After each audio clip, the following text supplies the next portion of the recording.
ஆண்டவரும் இரட்சகருமாகிய இயேசு கிறிஸ்துவின் பரிசுத்த நாமத்திற்கு மகிமை உண்டாகும்படி இந்த நாளிலே நாம் அப்போஸ்தலனாகிய பேதுரு சபைகளுக்கு எழுதின பொதுவான முதலாம் கடிதம், அதிலே நாம் கவனிக்கவிருப்பது 3-4 வசனங்கள். அப்போஸ்தலனாகிய பேதுரு எழுதின முதலாம் கடிதம் 1ஆம் அத்தியாயம் 3-4 வசனங்களை கவனியுங்கள். நம்முடைய கர்த்தராகிய இயேசு கிறிஸ்துவின் பிதாவாகிய தேவனுக்கு ஸ்தோத்திரம் உண்டாவதாக. அவர் இயேசு கிறிஸ்து மரித்தோரிலிருந்து எழுந்ததினாலே அழியாததும் மாசற்றதும் வாடாததுமாகிய சுதந்திரத்திற்கு ஏதுவாக ஜீவனுள்ள நம்பிக்கை உண்டாகும்படி தமது மிகுந்த இரக்கத்தின்படியே நம்மை மறுபடியும் ஜெனிப்பித்தார். இது கொஞ்சம் புரிந்து கொள்வதற்கு கடினமாயிருந்தாலும் நாம் கொஞ்சம் எளிதாய் புரிந்து கொள்வதற்கு இதை சற்று பிரித்து யோசித்தோமானால் நமக்கு சரியாக இருக்கும்.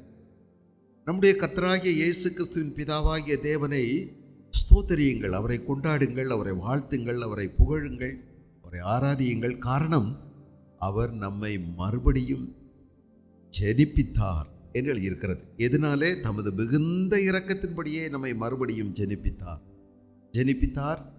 இது பிதாவாகிய தேவன் செய்தது. எதனாலே? அவருடைய மிகுந்த கிருபையினாலே, அவருடைய தயவினால், அவருடைய கிருபையினால் அவர் நம்மை மறுபடியும் பிறக்க வைத்தார். பல பிறவிகள் அல்ல, மறுபடியும் பிறக்கின்ற ஒரு அனுபவம் ஆண்டவராகிய இயேசு கிறிஸ்து நமக்கு அதை கொடுக்கிறார். இது பிதாவாகிய தேவனால் நமக்கு ஏற்பட்டிருக்கிறது. இது எப்படி நமக்கு சாத்தியமானது என்று எழுதப்பட்டிருக்கிறது பாருங்கள். இயேசு கிறிஸ்து மரித்தோரிலிருந்து எழுந்ததினாலே இது நமக்கு சாத்தியமாயிற்று. அழியாதது, மாசற்றது, வாடாததுமாகிய சுதந்திரமும் நமக்கு பங்காயிற்று. அழியாதது, மாசற்றது, வாடாததாகிய சுதந்திரம் நமக்கு உரிமை உள்ளதாய் மாறிற்று. இதனால் இதை நாம் இப்பொழுது பெற்றுக்கொள்ளாவிட்டாலும் இதை நாம் பெற்றுக்கொள்வோம் என்பதற்கு ஒரு ஜீவனுள்ள நம்பிக்கை நமக்கு கிடைத்திருக்கிறது. இந்த ஜீவனுள்ள நம்பிக்கைக்கு ஜீவனுள்ள நம்பிக்கை என்று பெயர் இருக்கிறதா? நம்பிக்கை தானே, அதற்கு ஜீவனுள்ள நம்பிக்கை என்றும் பெயர் உண்டா என்று நீங்கள் கேட்டால் உண்மைதான். ஜீவனுள்ள நம்பிக்கை, எ லிவிங் ஹோப். எதனாலே? இயேசு கிறிஸ்து மரித்து உயிரோடு எழுந்ததினாலே, அவர் மரித்து உயிரோடு எழுந்ததினாலே அவர் இன்றைக்கும் ஜீவிக்கிறார். அவர் மேல் அவர் நமக்கு கொடுக்கின்ற இந்த நம்பிக்கை, அது ஜீவனுள்ள நம்பிக்கை.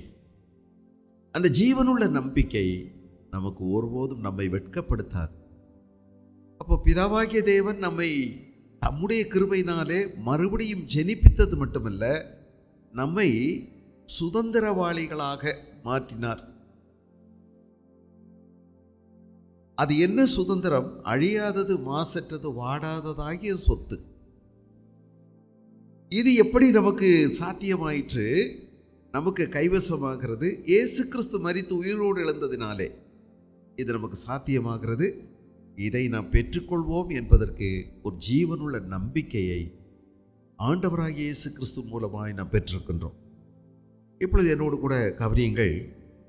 இந்த ஆண்டவராகிய இயேசு கிறிஸ்துவினுடைய மரணம் உயிர்த்தெழுதலினாலே நமக்கு அழியாததும் மாசற்றதும் வாடாததுமாகிய சுதந்திரத்திற்கு ஏதுவாக ஒரு ஜீவனுள்ள நம்பிக்கை உண்டாகும்படி, இயேசு கிறிஸ்து மரித்து உயிரோடு எழுந்ததினாலே அவரை விசுவாசிக்கிறவர்கள், அவரை தங்களுடைய சொந்த இரட்சகராய் ஏற்றுக்கொண்டவர்கள், இயேசுவின் இரத்தத்தினாலே கழுவப்பட்டவர்கள், அவர்களுக்கு சொத்துக்கு உரியவர்களாக அவர்கள் மாறுகிறார்கள். நீங்கள் இயேசுவின் மீது நம்பிக்கை வைக்கும் போது உங்களுக்கு சொத்துரிமைக்கு நீங்கள் பங்காளிகளாக மாறுகிறீர்கள். ரோமருக்கு எழுதின நிருபம் 8ஆம் அதிகாரம், ரோமருக்கு எழுதின நிருபம் 8ஆம் அதிகாரம் என்ன எழுதியிருக்கிறது என்று பாருங்கள். 14வது வசனம். 14. மேலும் எவர்கள் தேவனுடைய ஆவியினாலே நடத்தப்படுகிறார்களோ அவர்கள் தேவனுடைய புத்திரராயிருக்கிறார்கள். பிள்ளைகளாயிருக்கிறீர்கள். யாரு? தேவனுடைய ஆவியினால் யார் நடத்தப்படுகிறீர்களோ அவர்கள் தேவனுடைய பிள்ளைகள், புத்திரராயிருக்கிறார்கள். ஆணுக்கும் பெண்ணுக்கும் சேர்த்து ஒரே வார்த்தையில் போட்டிருக்கு, நாம் தேவனுடைய பிள்ளைகள். உங்களுக்கு தெரியும், யோவான் 3:16 அவருடைய நாமத்தின் மேல் விசுவாசம் உள்ளவர்களாய் அவரை ஏற்றுக்கொண்டவர்கள் எத்தனை பேர்களோ அத்தனை பேர்களும் தேவனுடைய பிள்ளைகளாகும் அதிகாரத்தை அவர் கொடுத்திருக்கிறார். ஆக நீங்கள் தேவனுடைய பிள்ளைகள். ஆக தேவனுடைய ஆவியினால் நீங்கள் நடத்தப்படுகிறவர்களாக இருந்தால், தேவனுடைய பிள்ளைகளுக்கெல்லாம் தேவனுடைய ஆவியானவர் தான் நம்மை இந்த மறுபடியும் ஜெனிப்பிப்பதிலே, நாம் மறுபடியும் பிறப்பதிலே நமக்கு ஒரு மூல காரணமாக இருக்கிறார். கர்த்தருடைய ஆவியானவர் தான் இயேசு கிறிஸ்து தெய்வம் என்று நம்முடைய மனதிற்கு வெளிப்பாடுகளை கொடுக்கிறார். உங்களுக்கு ஞாபகம் இருக்கிறதா? இயேசு கிறிஸ்து என்னை யார் என்று மக்கள் சொல்லுகிறார்கள் என்று கேட்டபோது சீஷர்கள் பல்வேறு விதமான பதில்களை சொன்னார்கள். அடுத்து நேரடியாக நீங்கள் என்னை யார் என்று சொல்லுகிறீர்கள் என்று கேட்டபோது யாருக்குமே பதில் வரவில்லை. எதிர்பாராத அந்த மௌனத்தை உடைத்து கொண்டு பேதுரு பேசினது உங்களுக்கு ஞாபகம் இருக்கும். பேதுரு சொன்னார், நீ ஜீவன் உள்ள தேவனுடைய குமாரனாகிய கிறிஸ்து. உடனடியாக இயேசு சொன்னதை நினைவுபடுத்திக் கொள்ள வேண்டும். இது நீயாக கண்டுபிடித்து சொன்னதல்ல. பரலோகத்தில் இருக்கிற என் பிதா உனக்கு இந்த வெளிப்பாட்டை கொடுத்தார், என் பிதாவின் ஆவியானவர் உனக்கு வெளிப்படுத்தினார் என்று சொன்னார். ஞாபகம் வைத்துக் கொள்ளுங்கள், இயேசு கிறிஸ்துவை கர்த்தர் என்று வாயினால் அறிக்கையிடுவது கர்த்தருடைய ஆவியினால் நடக்கிறது. அதுதான் கர்த்தருடைய ஆவி. இயேசுவை மறுதலிக்கிறவன் அந்தி கிறிஸ்து. அது அந்தி கிறிஸ்துவனுடைய ஆவி. இப்பொழுதும் அந்தி கிறிஸ்துவனுடைய ஆவி உலகத்தில் செயல்பட்டு கொண்டே இருக்கிறது. நீங்கள் கர்த்தருடைய ஆவியினால் நடத்தப்படுவீர்களானால் நீங்கள் கர்த்தருடைய பிள்ளைகளாக இருக்கிறீர்கள். நம்ம கர்த்தரை அறிஞ்ச பிறகு கர்த்தருடைய ஆவியானவரை ஒரு ஓரத்தில் உட்கார வச்சுட்டு உங்கள் மாம்சத்தின்படி நீங்கள் நடப்பீர்களானால் நீங்களும் தேவனுடைய பிள்ளைகள் தான். ஆனால் வேத வாக்கியம் சொல்லுகிறது, நீங்கள் கார்னல் கிறிஸ்டியன்ஸ், மாம்சத்தின்படி நடக்கிறவர்கள், ஆவியின்படி நடக்கிறவர்கள் அல்ல. Not spirit field Christians, but Cornell Christians, fleshly Christians. நீங்கள் உங்கள் மாம்சத்தின்படி நீங்கள் நடக்கிறீர்கள். இயேசு அப்படி ஒரு ஓரத்தில் ஒதுக்கி வச்சுட்டு உங்கள் சுய இஷ்டமெல்லாம் செய்யாதீங்க. கர்த்தருடைய ஆவியினால் நடத்தப்படுங்கள். வேத வாக்கியத்தினால் நீங்கள் வேத வசனத்தின் வெளிச்சத்திலே நடங்கள். இது ஒரு பாக்கியமான, that is the normal Christian life. இன்னொன்று அப்நார்மல் கிறிஸ்டியன் லைஃப். இப்போ உங்களை பற்றி நிறைய பேர் என்ன சொல்லுவாங்க, நம்மளை பற்றி என்ன சொல்லுவாங்க வெளியில், நீங்கள் இப்படி சொல்கிறீங்க, ஆனால் உங்களை மாதிரி கிறிஸ்தவங்க இன்னாரு இன்னாரு இன்னாரு இன்னாரு அவங்கெல்லாம் எல்லா சாங்கியங்களும் சடங்குகளும் செய்கிறாங்க, நீங்கள் தான் இப்படி பேசுகிறீங்க, ஆனால் உங்கள் கூடயே இருக்கிறவங்க இப்படியெல்லாம் நடக்கிறாங்க. அப்போ நீங்கள் மட்டும் ஏன் இப்படி நடக்கிறதில்ல? நீங்கள் அதிக பிரசங்கித்தனம், உங்களுக்கு அதிமேதாவித்தனம், பக்தி முத்தி நீங்கள் நடக்கிறீங்கன்னு சில நேரங்களில் சொல்லுவாங்க. நான் ஒரு நாள் ஒரு கிராமத்துக்கு போயிருந்தேன். இறந்ததை நம்ம சபைக்கு வந்துக்கிட்டு இருந்த ஒருத்தர் இறந்து போயிட்டார். கர்ணன் ஒருத்தர். போனேன். ஊர்க்காரங்க என்னை சுற்றி வளைச்சிக்கிட்டாங்க. நீங்கள் முதலாவது இந்த ஊரை விட்டு வெளியே போகணுங்கிறாங்க. நான் போனது இறந்தவரை பார்க்குறது. ஊர்க்காரங்களுடைய நடவடிக்கையை பார்த்தீங்களா? இறந்த ஒரு வீட்டுக்கு போனால் துக்கம் விசாரிக்க போயிருக்கிறேன். ஆனால் அவங்க ஊர்க்காரங்க என்கிட்ட இப்படி நடக்கிறாங்க. வந்த இடத்துல வாங்கன்னு கேட்கலாம், அதுதான் நம்ம பண்பாடு. எல்லோரும் மாறிக்கிட்டாங்க. என்ன சொல்கிறாங்க, நீங்கள் முதல்ல இந்த ஊரை விட்டு வெளியே போங்க அப்படி. நான் அதுக்கு ஒன்றும் பேசலை. பேசுனா நல்லா இருக்காது. ஆனால் நான் உங்கள் முகத்தை பார்த்துக்கிட்டு சும்மா நின்றுக்கிட்டே இருந்தேன். போங்கன்னாங்க. நான் போகாமலே நிற்கிறேன். அப்புறம் அவங்களா எனக்கு விளக்கம் சொல்கிறாங்க. நான் போகணும், நான் வந்தது இதுக்கு தானே அப்படின்னு சொன்னதுக்கு, நீங்கள் கிறிஸ்தவங்களே கிடையாது அப்படிங்கிறாரு என்கிட்ட. அவங்க சொல்கிறாங்க கிறிஸ்தவங்க கிடையாது. எப்படி தெரியும் அப்படின்னா, அவங்க எனக்கு அவங்க கொடுத்த விளக்கத்தை கேளுங்க. கிறிஸ்தவங்கன்னா அவங்க எங்கள் கூட கோயிலுக்கு வருவாங்க. அப்புறம் என்கிட்ட அடித்து சொல்கிறாங்க, உங்கள் கூட உங்கள் சர்ச்சுக்கு வர்றவங்க எங்கள் கூட கிடாவட்டுக்கு வந்து சாப்பிட்றாங்க, எல்லாத்துலேயும் கலந்துக்கிறாங்க. ஆனால் நீங்கள் இப்படி கலந்து கொள்ளக்கூடாதுன்னு சொல்கிறதுனால நீங்கள் கிறிஸ்தவங்களே கிடையாது. அவங்க கொடுத்த விளக்கத்தை பார்த்தீங்களா? அதனால் நீங்கள் முதல்ல வெளியே போங்கங்கிறாங்க.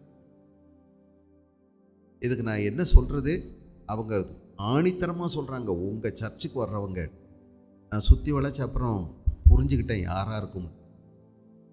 எங்கள் கூட கிடாவட்டுக்கு வந்து சாப்பிட்றாங்க, விசேஷங்களுக்கு வர்றாங்க, எங்கள் கூட எல்லாத்துலேயும் கலந்துக்கிறாங்க, அவங்க உங்கள் கூடயும் சர்ச்சுக்கு போகிறாங்க. அப்போ அவங்களுடைய விளக்கம் என்னென்னா, கிறிஸ்தவன் எல்லாரும் கூடயும் கலந்துக்கிடுவான், எல்லா பண்டிகை, எல்லா சம்பிரதாயங்கள், சடங்குகள், சாங்கியங்கள் எல்லாத்தையும் செய்வாங்க, இங்கேயும் போவாங்க அங்கேயும் போவாங்க. அவங்களுடைய விளக்கம் அதுதான் கிறிஸ்தவங்கன்னு அவங்க சொல்கிறாங்க. நீங்கள் எதுக்கும் போகிறதில்ல, அதனால் நீ கிறிஸ்தவன் அல்ல அப்படிங்கிறது அவங்களுடைய வியாக்கியானம்.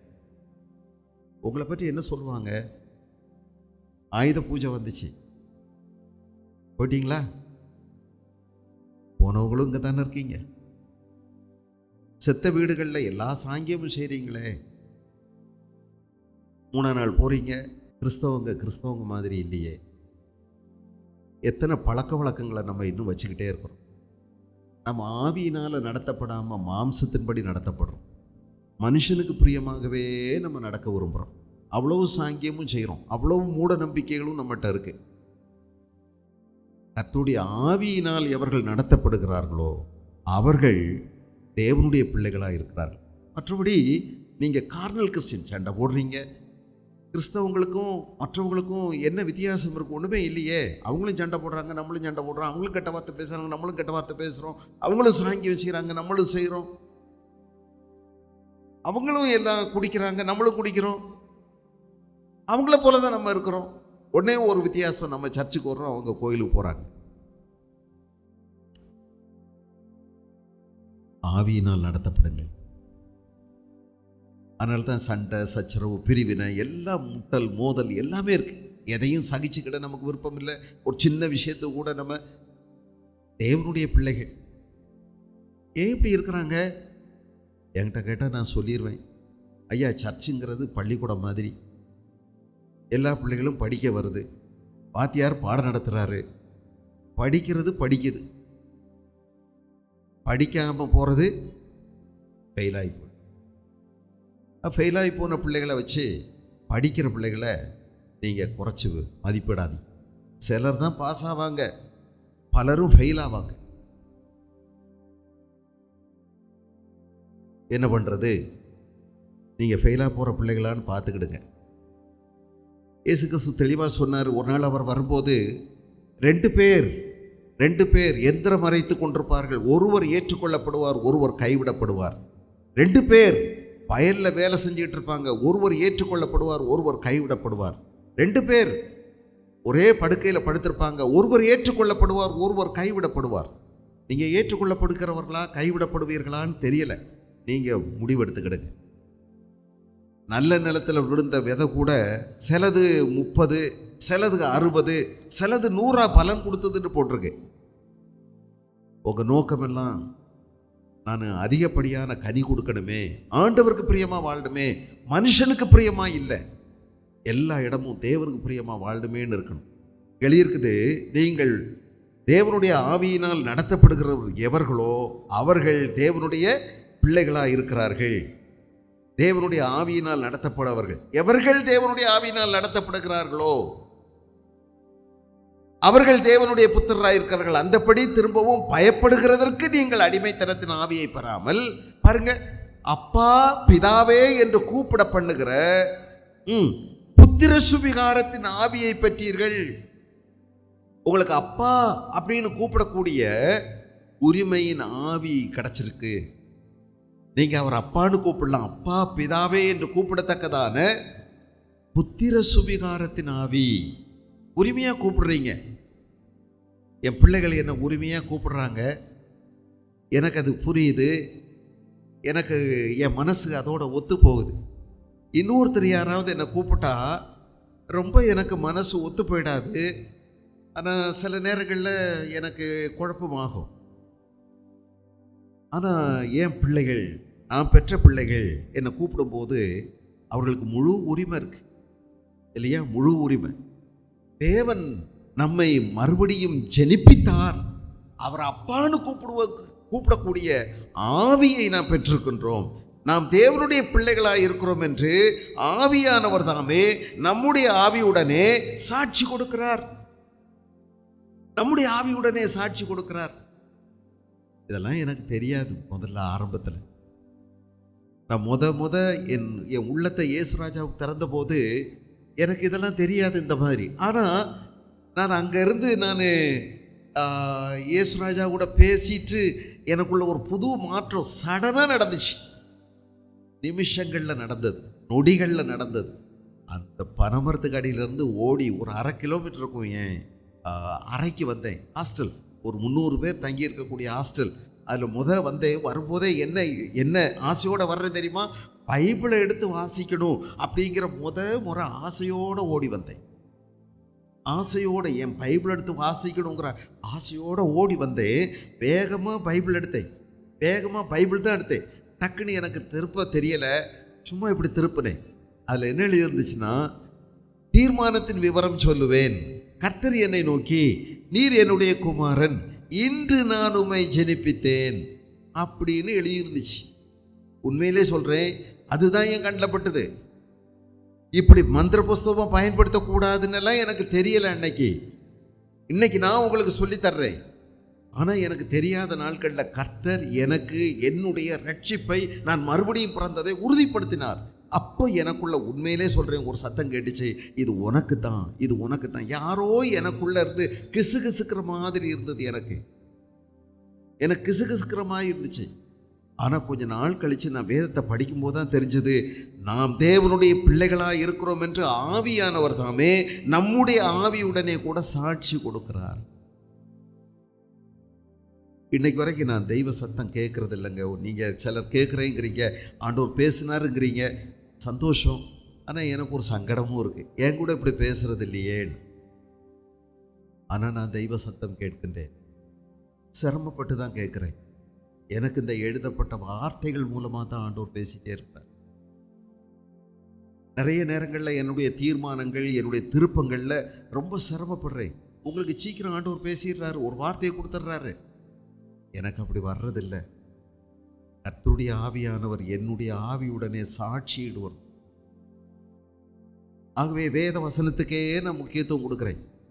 எந்த சத்தத்துக்கும் நான் முக்கியத்துவம் கொடுக்கறதில்லை. சொப்பனத்துக்கு நான் முக்கியத்துவம் கொடுக்கறதில்லை. பல அனுபவங்களுக்கு நான் முக்கியத்துவம் கொடுக்கறதில்லை. எனக்கு கற்றுக் கொடுத்த ஆண்டவர் இந்த வழியில் போக சொல்லியிருக்கிறார். அதனால் இன்றைக்கு வரைக்கும் எனக்கு எதை எடுத்தாலும் இங்கே இருக்குதா அப்படின்னே பார்க்குறேன். இங்கே இருக்கா, இங்கே இருக்கா, இங்கே இருக்கா, வேத வசனம் என்ன சொல்லுது, வேதம் சொல்லுகிறதா அப்படின்னு கேட்டுக்கிட்டே இருக்கேன். கர்த்தருடைய வார்த்தை ஒன்று தான் நிலையானது, அது ஒன்று தான் மாறாதது. வானமும் பூமியும் ஒழிந்து போனாலும் என் வார்த்தை ஒன்று ஒழியாது, மாறாதுன்னு ஆண்டவர் சொல்றார். பாருங்க, நாம் பிள்ளைகளானால் 17வது வசனம், தேவனுடைய சுதந்திரரும் கிறிஸ்துவுக்கு உடன் சுதந்திரரும் ஆமே. கிறிஸ்துவுடனே கூட நாம் மகிமைப்படும்படிக்கு அவருடனே கூட பாடுபட்டால் அப்படி ஆகும். என்னது எங்க அதை புரிய வாசித்தீங்களா? நாம் பிள்ளைகளானால் சுதந்திரரும் ஆமே. புரியுதா இந்த வார்த்தை? நாம் பிள்ளைகளானால் என்னவா? சுதந்திரம். அப்படின்னா என்ன? இந்த வார்த்தையை தமிழில் இப்போ நாம் பயன்படுத்துகிறோமா? நம்முடைய கால பழக்கங்களில் இன்னைக்கு அனுதின தமிழில் இதை பயன்படுத்துகிறோமா? சுதந்திரம் இல்லை.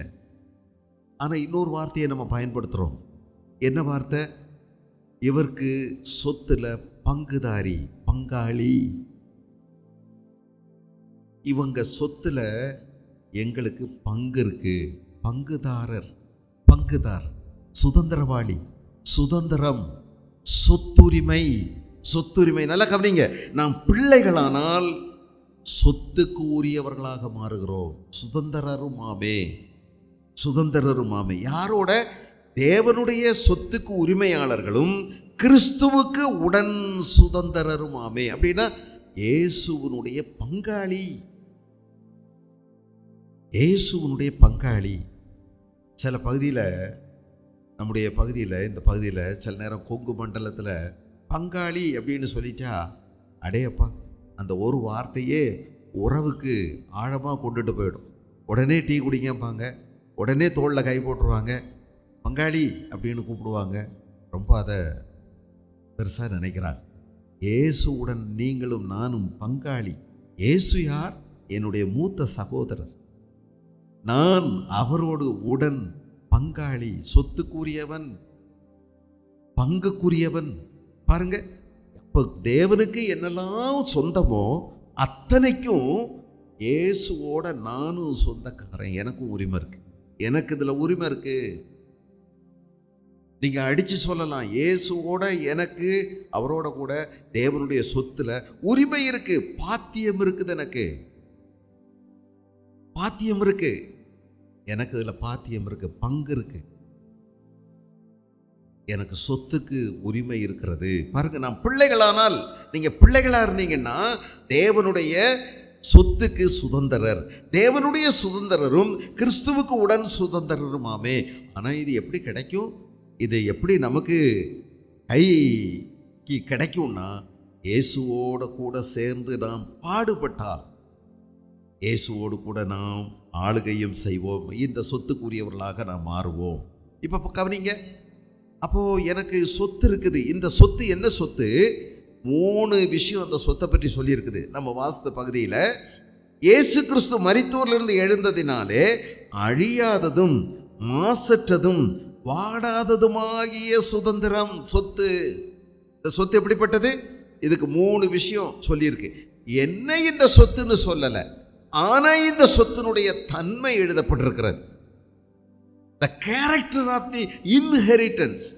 What is the character? என்ன இந்த சொத்து? அழியாத சொத்து, அழியாத சொத்து. இது யாருக்கு எழுதுகிறார் பேதுரு? இந்த கடிதத்தை யாருக்கு எழுதுகிறார்? தங்களுடைய சொத்து சுகங்களை, வீடு, நிலம், ஆஸ்தி எல்லாவற்றையும் இழந்து அடித்து விரட்டப்பட்டவர்கள், இயேசு கிறிஸ்துவின் மேலுள்ள விசுவாசத்தினால் அவர்கள் பாடுபடுத்தப்பட்டார்கள், துன்புறுத்தப்பட்டார்கள்.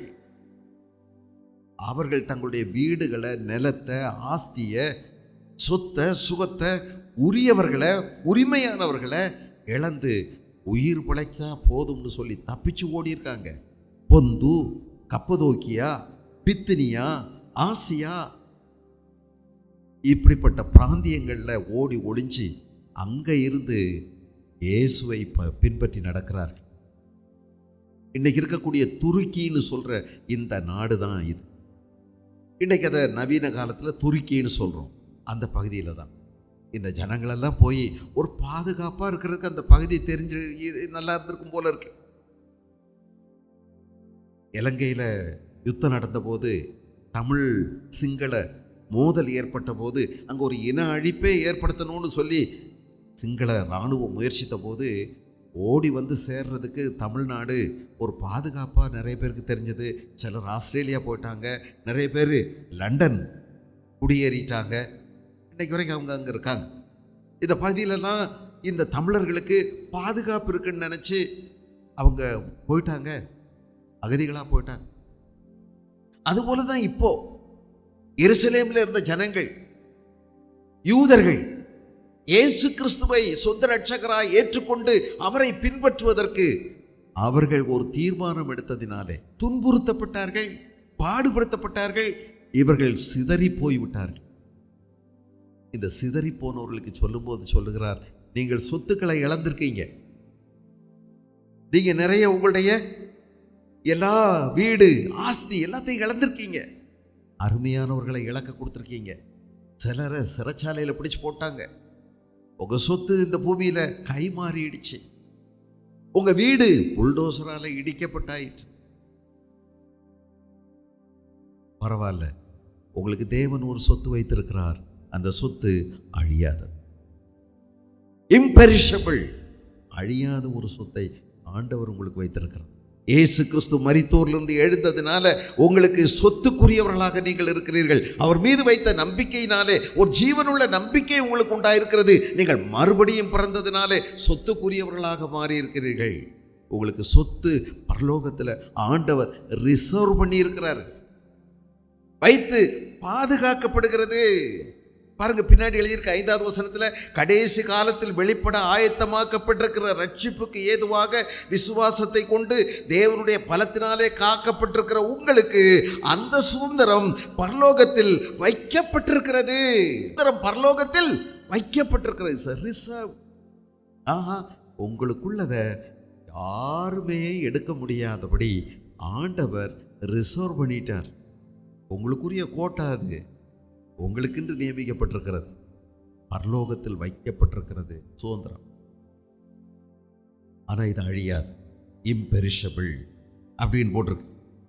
Nothing can corrupt, nothing can ruin. எதுவுமே இதை அழிக்க முடியாது. நமக்கு இந்த பூமியில் உள்ள சொத்தெல்லாம் உங்களுக்கு தெரியும். பெரிய ஒருவேளை பூமி அதிர்ச்சி வந்தால் அழிஞ்சு மாறி போயிடுது. கடந்த வருஷங்களில் நம்ம பார்த்த விஷயம்தான். வேக வெடிப்பு ஏற்பட்டது, பயங்கர மலையே கரைஞ்சு போய் ஒரு ஊருக்குள்ளே வந்து ஊரையே பல அடி தூரம் மண்ணு கல்லால் நிரப்பிடுச்சு. என்ன செய்கிறது? மலை கரைஞ்சு வந்து புதிய ஒரு தடத்தை போட்டுருச்சு. இருந்தவங்கெல்லாம் 15 அடி 20 அடி ஆழத்தில் வயநாடு புதைஞ்சு போயிட்டாங்க. வெடிஞ்சு பார்க்கும்போது அதுக்கு முந்தின நாள் இருட்டும் போது இருந்த மாதிரி இல்லை, அடையாளம் தெரியாமல் போயிடுச்சு. எத்தனை இடங்கள்ல இது மாதிரி சமீபத்தில் திரும்ப திரும்ப திரும்ப திரும்ப உத்தரகாண்டில் மேக வெடிப்பு, இமாச்சல் பிரதேசத்தில் மேக வெடிப்பு, உண்டு இல்லைன்னு மக்களை தாறுமாறா அவளுடைய இயல்பு வாழ்க்கை பாதிக்கப்பட்டு இருந்த பட்டணங்கள் நகரங்களையெல்லாம் பிரித்து மேய்ஞ்சிருச்சு. 2007 சூப்பர் சைக்ளோன் அப்படின்னு ஒன்று அடிச்சது குஜராத்தில். கட்ச், புச் அப்படிங்கிற புராதன பட்டணங்கள் பூமிக்கடியில் அப்படியே காலையில் ஜனவரி 26ஆம் தேதி உள்ள புதஞ்சே போச்சு. சொத்துக்களெல்லாம் அழியுது பாருங்க, இயற்கை சீற்றங்கள்னால, நிலநடுக்கங்கள்னால, வல்கானோஸ் பூகம்பங்கள்னால, அல்லது பூமியிலிருந்து உருவாகிற அக்கினி குழம்புகள்னால, எரிமலைகள்னால, காற்றினால, அக்னியினால, தண்ணியினால அழிஞ்சு போகும். ஆனால் பரலோகத்தில் தேவன் நமக்கு வைத்திருக்கிற சொத்துக்கு அழியவே அழியா, எதுவுமே அது அழிக்க முடியாதபடி ஆண்டவர் அழியாத சொத்தை உங்களுக்கும் எனக்கும் வைத்து. நீங்கள் என்ன நினைக்கிறீங்க கிறிஸ்தவ வாழ்க்கையை பற்றி? ஏதோ நம்ம இந்த ஊரில் இயேசுவை ஏற்றுக்கொண்டோம், ஏதோ தெரியலை, ஏதோ சொன்னாங்க, நம்புகிறோம், வந்துட்டோம், இனி எப்படி பின்னாடி போகிறது? சரி இருக்கட்டும், இயேசுநாதர் தெய்வமாக இருந்தால் இருக்கட்டும். ஆனால் நம்ம நிலைமை மாறல, அதே மாதிரி தான் இருக்கும். கடன் மாறல, நம்ம கஷ்டம் மாறல, நம்ம நிலைமை மாறல அப்படின்னு நீங்கள் ஒரு வேளை நினைக்கலாம். ஒன்று தெரிஞ்சுக்கிடுங்க, இயேசு கிறிஸ்துவை ஏற்றுக்கொண்டவங்களுக்கு நிலைமை மாறலன்னு சொன்னீங்கன்னா அது உங்களுடைய மிஸ்டேக் தான். ஏதோ நீங்கள் அடிப்படையாக தப்பு பண்ணிகிட்டு இருக்கீங்க, தப்பு பண்ணுறீங்க. எப்போது இப்படி இருக்காது, அதை நீங்கள் நினச்சிக்கிடுங்க. ஒரு நாளும் ஆண்டவர் உங்களை இருக்கிற மாதிரியே வச்சிருக்க மாட்டாருங்க. நீங்கள் ஆண்டவரோடு சேர்ந்து நடந்தீங்கன்னா ஆண்டவர் உங்களை படிப்படியாக உங்களை உங்கள் கைப்பாடுகளை கொண்டு ஆண்டவர் ஆசீர்வதிக்கிறவர், விருத்தியடைய செய்வார். அதை நீங்கள் நல்லா தெரிஞ்சுக்கிடுங்க. நீங்கள் இப்படி முக்கி முணங்கிட்டு இருக்கீங்கன்னா இது ஏதோ உங்கள் மிஸ்டேக். உங்கள் வீட்டில் இன்னும் மாற்றம் இல்லைன்னா ஏதோ நீங்கள் அடிப்படையாக சில தப்புகள் செஞ்சுக்கிட்டு இருக்கீங்க. ஒன்று கணவன் மனைவிக்குள்ள உண்மை இல்லாமல் இருப்பீங்க, காசு விஷயங்களில் கணவன் மனைவிக்குள்ள ஒளிவு மறைவு வச்சுருப்பீங்க, என்னென்னமோ பண்ணுறீங்கங்க. என்னமோ ஒன்று நடந்துக்கிட்டு இருக்குது, நீங்கள் ஒழுங்கு இல்லை. நீங்கள் சரியாக இருந்தீங்கன்னா உங்களுக்கு ஆண்டவர் உண்ணவும் உடுக்கவும் இல்லைன்னு வச்சிருக்கவே மாட்டார். கர்த்தரை தேடுகிறவர்களுக்கு ஒரு நன்மையும் குறைபடாது. தேவன் செய்த மகத்துவமான கிரியைக்கு அளவே இல்லை. உங்களை என்ன நடத்துகிற ஆண்டவர் உங்களை தானே நடத்தத்தானே செய்கிறாரு. நீங்கள் ஏன் பஞ்சப்பாட்டு எல்லா காலமும் பாடுறீங்க? அடிப்படையாக ஏதோ ஒரு தவறு இருக்குதுங்க உங்கள்கிட்ட. நிச்சயமாக தெரியும், அடிப்படையாக ஏதோ ஒரு தவறு இருக்குது. அது என்னன்னு பாருங்கள். அதை சீர்படுத்தாமல் ஆண்டவர் உங்களை ஆசீர்வதிக்க முடியாது. அது என்னன்னு கண்டுபிடிச்சி சரிப்படுத்துங்க. நீங்கள் இப்படி இருக்க மாட்டீங்க. என்னை விட நீங்கள் நல்லா இருக்கணும், என்னை விட நீங்கள் உயர்வாக இருக்கணும். உங்களை கர்த்தர் அதிகமாய் மேன்மைப்படுத்துவார் என்பதுதான் கர்த்தருடைய வார்த்தை. நீங்கள் இருக்கிறபடி இருக்கக்கூடாது. இப்பொழுது இருக்கிறத விட பல மடங்காக கர்த்தர் உங்களை உயர்த்துவார், நடத்துவார். நீங்கள் அநேகருக்கு ஆசீர்வாதமாக இருப்பீங்க. அப்புறம் ஏன் நமக்கு இந்த நிலை? இப்படி தான் நம்ம நினைக்கிறோம். சரி, நீங்கள் எப்படி இருந்தாலும் சரி, ஆனால் உங்களுக்கு பரலோகத்தில் பெரிய பொக்கிஷம் வச்சிருக்கு. தீபாவளிக்குன்னு சொல்லி லாட்ரி போட்டிருக்காங்க. 25 கோடி ஒருத்தருக்கு அடிச்சிருக்கு. கேரளாவில் இருந்த தமிழருக்கு நியூஸ். அது உங்களுக்கு இந்த மாதிரி பம்பர் லாட்ரி வச்சிருக்காரு ஆண்டவர். பம்பர் 25 கோடி சும்மா பிச்சைக்கார காசுங்க. ஆண்டவருடைய சமூகத்தில் உங்களுக்கு ஆனந்தமும் பேரானந்தமும் இருக்கிறது. ஆகவே தான் வேதம் சொல்லுகிறது, கீழானவைகளை அல்ல, இயேசு கிறிஸ்துவனுடைய வலது பரிசத்தில் இருக்கிற மேலானவைகளை நாடி தேடுங்கள். மேலானவைகளை நாடி தேடுங்க, பூமிக்குரியவைகளை அல்ல. 25 கோடி அப்பா அப்படி இல்லை, அது சும்மா குப்பை. ஆனால் தேவன் நமக்கு அவ்வளோ வைத்திருக்கிறார். அழியாதது, இம்பெரிஷபிள், அவ்வளோ வச்சிருக்கிறார்.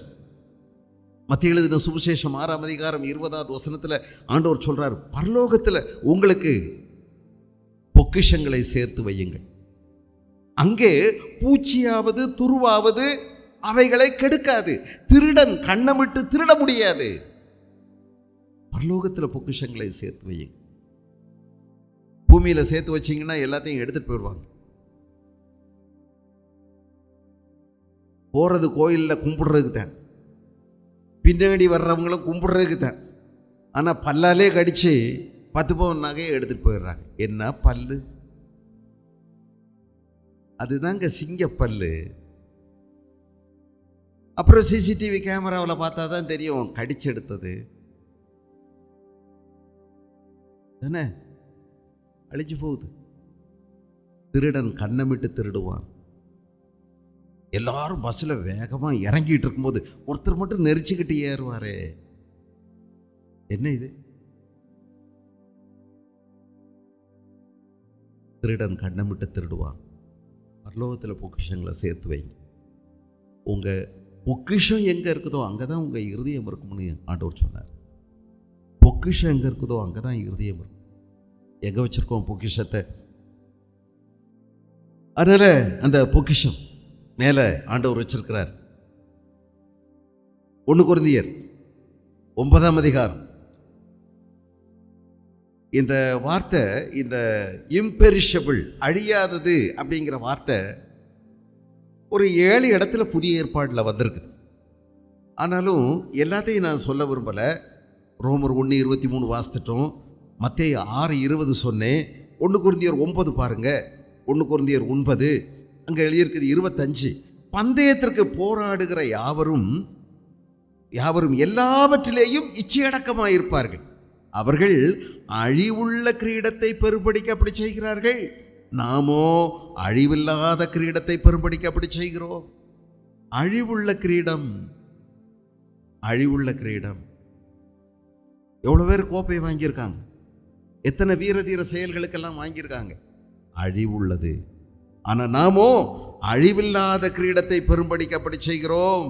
நாமோ அழிவில்லாத கிரீடத்தை பெறும்படிக்கு அப்படி செய்கிறோம். ஆகையால் நான் நிச்சயம் இல்லாதவனாக ஓடேன். எனக்குள்ள ஒரு பெரிய நம்பிக்கை இருக்குதுங்க. நான் இப்படி பாடுபடுறது, நான் படுற கஷ்டம், நான் இயேசுவுக்காக அனுபவிக்கிற நிந்தனை, இந்த இழிச்சொல், இந்த பழிச்சொல், இந்த விசுவாசத்துக்கான போராட்டம், இதுக்கு ஒரு பிரதிபலன் இருக்கிறது. இதுக்கு எனக்கு ஒரு நம்பிக்கை இருக்கிறது.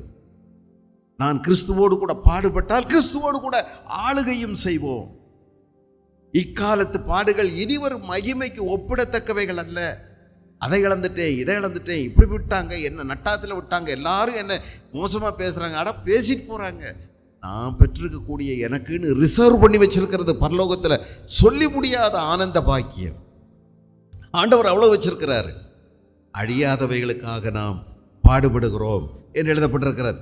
சரி, இது அழியாதது மட்டுமல்ல, இன்னொரு வார்த்தை சொல்லியிருக்கு பாருங்க, வாடாதது. வாடாதது, வாடாத சுதந்திரம் இல்லை. உங்களுக்கு நிறைய நேரங்களில் பல பரிசுகள் கொடுப்பாங்க.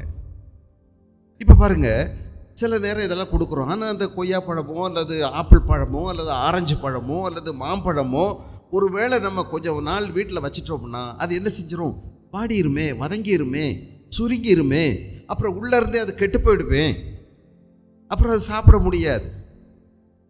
அந்த காலத்தில், அந்த நாட்களில் ஒலிம்பிக்குன்னு பேசுனாங்கல்ல, இந்த ஒலிம்பிக்கு அவங்க வைக்கிற கிரீடம் என்ன கிரீடம் தெரியுமா? ஒலிம்பிக் இலையினால் தைக்கப்பட்ட ஒரு கிரீடம். அது இந்த ஒலிவ மரத்திலிருந்து எடுக்கக்கூடிய அந்த இலை நீண்ட நாள் காயாமல் பசுமையாக இருக்கும், பளபளப்பாக இருக்கும். அதனால அதில் நல்ல நுணுக்கமான வேலை செஞ்சு அதனால கிரீடம் செஞ்சு கொடுத்தாங்க. ஒலிம்பிக்குங்கிற பேர் இன்னைக்கு வரைக்கும் இருக்குது. ஒலிவ மரத்திலிருந்து செய்யக்கூடிய அந்த இலைகள்லேருந்து செய்யக்கூடிய கிரீடத்தை வைப்பாங்க ஜெயிச்சவங்களுக்கு, சாதனையாளர்களுக்கு. வாடிரும். ஆனால் இங்கே பாருங்க, கர்த்தர் உங்களுக்கும் எனக்கும் வைத்திருக்கிற சுதந்திரம் இஸ் அன்டிஃபைல்டு. வாடவே வாடாது. எங்க உள்ள இருந்து கெட்டு போகாதுங்க, உள்ள இருந்து கெட்டு போகாது. சில நேரம் கொய்யாப்பழத்தை நீங்கள் ரொம்ப வச்சிட்டிங்கன்னா ஒரு அளவுலன்னா அதில் ஒன்றும் புழுவெல்லாம் இருக்காது. ஆனால் ரொம்ப நீங்கள் கொதன்னு ஆயிடுச்சுன்னு வைங்க, அதை வெட்டும்போது 5-6 நெளிய ஆரம்பிக்கும். சும்மா சாப்பிடுங்க, அதுவும் சத்து தான், அதில் இருந்தானே அது வருது. அப்போது இதெல்லாம் தான் சைனாக்காரங்க சாப்பிட்டு ரொம்ப 100 ஆண்டுகளுக்கு மேலே வாழ்கிறாங்கன்னு சொல்கிறாங்க. நமக்கு இந்த ரகசியம் தெரியாமல் தான் சீக்கிரம் செத்து போயிடுறோம். சரி, அவங்க கரப்பாம்பூச்சி, வண்டு கிண்டு அப்புறம் எல்லாத்தையும் விடாமல் நல்லா நொறுக்கி சாப்பிட்றாங்க. இப்போது உள்ளே இருந்தும் கெட்டு போகாது, வெளியில இருந்தும் வாடி போகாது. உஷ்ணம் அடிக்கிறதுனால, சூழ்நிலையினால வாடாது. நீங்கள் கொஞ்சம் ஃப்ரிட்ஜில் வைக்கலாம் ஃப்ரெஷ்ஷாக இருக்கிறதுக்காக. ஆனால் எல்லாத்தையும் வைக்கக்கூடாதாமே, முட்டையை கூட வைக்கக்கூடாதுன்னு சொல்கிறாங்க. ஆனால் நம்ம நிறைய முட்டையை வாங்கி உள்ளே வச்சிடுறோம். என்னமோ ஒரு மாற்றங்கள் நடக்கிறதுல ஏதோ தீமைகள் ஆகிடும்னு சொல்கிறாங்க. சரி, காலப்போக்கில் என்னத்துக்காக நமக்கு கால்வலி வருது, கைவலி வருது, ஒன்றும் தெரிய மாட்டேங்க. சரி, இங்கே கவனிங்க, அன்டிஃபைல்டு. ஒருவேளை எந்த விதமான வெளியில் உள்ள சூழ்நிலையினாலையும் அது கெட்டு போக முடியாது. Without contamination, it's unpolluted. எதுவும் கெடுக்க முடியாது. அன்சாயில்டு, அன்ஸ்டெயின்ட், ஸ்டெயின்லெஸ்ன்னு சொல்கிறோம். துரு ஏறாது, கெட்டு போகாது. அப்படிப்பட்ட ஒரு சோதரத்தை ஆண்டவர் வைத்திருக்கிறார். அது மட்டும் இல்லை, இந்த கெட்டு போகாதது அல்லது இந்த வாடாததுங்கிற வார்த்தை ஒரு 4 தடவை புதிய ஏற்பாட்டில் பயன்படுத்தப்பட்டிருக்குது. வாடாதது. நீங்கள் அந்த வார்த்தைக்கு ஒரு விஷயத்தை கவனிச்சிங்கன்னா, எபிரேயர் 7ஆம் அதிகாரம், எபிரேயர் 7ஆம் அதிகாரத்தில் 26வது வசனம், பரிசுத்தரும் குற்றமற்றவரும் மாசில்லாதவரும் பாவிகளுக்கு விலகினவரும் வானங்களில் உயர்ந்தவருமாயிருக்கிற இவ்விதமான பிரதான ஆசாரியரே நமக்கு ஏற்றவராயிருக்கிறார். இருக்கு பாருங்க, மாசில்லாதவர் என்ற ஒரு வார்த்தை வருது பாருங்க. மாசில்லாதவர், அன்டிஃபைல்டு, இந்த இடத்துக்கு இதே வார்த்தை தான் பயன்படுத்தப்பட்டிருக்கிறது. இதே வார்த்தை அமியன்டோஸ், AMIANTOS, கிரேக்க வார்த்தை. இதே மாசில்லாதவர் என்ற வார்த்தை இங்கே பயன்படுத்தப்பட்டிருக்கிறது. அதே மாதிரி 13:4, எபிரேயர் 13:4 அதே வார்த்தை பயன்படுத்தப்பட்ட இன்னொரு இடம், விவாகம் யாவருக்குள்ளும் கனமுள்ளதாயும் விவாக மஞ்சம் அசூசிப்படாததாயும் இருப்பதாக. விவாக மஞ்சம் அசூசிப்படாததாயும் இருப்பதாக. திருமண படுக்கையை கெடுத்துடக்கூடாதான். அது என்ன செய்யக்கூடாது, மாசற்றதாக காத்துக்கணுமா. அப்போது அதையும் எழுதியிருக்குது, விவாகம் யாவருக்குள்ளும் கனமுள்ளது. இதனால தான் அரேஞ்சு மேரேஜ் பார்த்தீங்களா இங்கே எழுதியிருக்குது. இது திட்டமிடப்பட்ட திருமணம், திட்டமிடப்பட்டதாக இருக்க வேண்டும். பெற்றோர்கள், பெரியவங்க, ஊழியக்காரங்க எல்லாரும் சேர்ந்து அதை நடத்தும் போது அது பெருமைக்குரியது, அது கண்ணியத்துக்குரியது. சும்மா கூட்டிகிட்டு ஓடுறதில்லை. இது அநேகர் சேர்ந்து செய்ய வேண்டியது. விவாகம் யாவருக்குள்ளும் கனமுள்ளது. விவாக மஞ்சம், படுக்கை அசூசிப்படாமல் அது மாசு இல்லாமல் பார்த்துக்கணும் அப்படின்னு சொல்லியிருக்கு. சரி, இனி நீங்கள் இன்னொரு வார்த்தை 4 இடத்துல வந்திருக்குது. இந்த யாக்கோப்பு 1:27, திக்கற்ற பிள்ளைகள் விதவைகள் படுகிற உபத்திரவத்திலே அவர்களை விசாரிக்கிறதும் உலகத்தால் கரைபடாதபடிக்கு தன்னை காத்து கொள்ளுகிறதுமே, கரைபடாதபடிக்கு. அந்த இடத்துல இதே வார்த்தை தான் பயன்படுத்தப்பட்டிருக்கிறது, கரைபடாதபடிக்கு. ஆக இது அழியாதது, மாசற்றது, கரை இல்லாதது, மாசு இல்லாத ஒன்று. உள்ள இருந்தும் கெடாது, வெளியிலிருந்தும் எதுவும் கெடுக்கவும் முடியாது, அன்ஸ்டெயின்ட். அடுத்து இன்னொன்று, இது மாசற்றது அப்படின்னு சொல்லும்போது, இப்போ தங்கமே, நீங்கள் வாங்கின தங்கம் பழைய காலத்து தங்கம் இப்போ கொண்டு போய் கொடுத்தீங்கன்னா இது இவ்வளவு கேரட் இல்லை, இதுக்கு மதிப்பு 916 இல்லை அப்படின்னு சொல்கிறாங்க. இந்த 22 கேரட்டுக்கு தான் மதிப்பு, இல்லைன்னா இல்லைன்னு சொல்கிறாங்க. நிறைய கலப்பு சேர்க்க அதனுடைய மதிப்பு குறைஞ்சிருது, மதிப்பு குறையுது, மதிப்பு குறைஞ்சிக்கிட்டே போகுது. பணத்தினுடைய மதிப்பு குறையுது, தங்கத்தினுடைய மதிப்பு குறையுது, இந்த உலகத்தில் உள்ள எல்லாவற்றுக்கும் மதிப்பு குறையுது. தேவன் உங்களுக்கு எனக்கு வைத்திருக்கக்கூடிய, பரலோகத்தில் வைத்திருக்கிற சுதந்திரத்தினுடைய மதிப்பு மங்காது. அந்த பளபளப்பு குறையவே குறையாது, அழகுக்கு குறையவே குறையாது, அது மங்கவே மங்காது.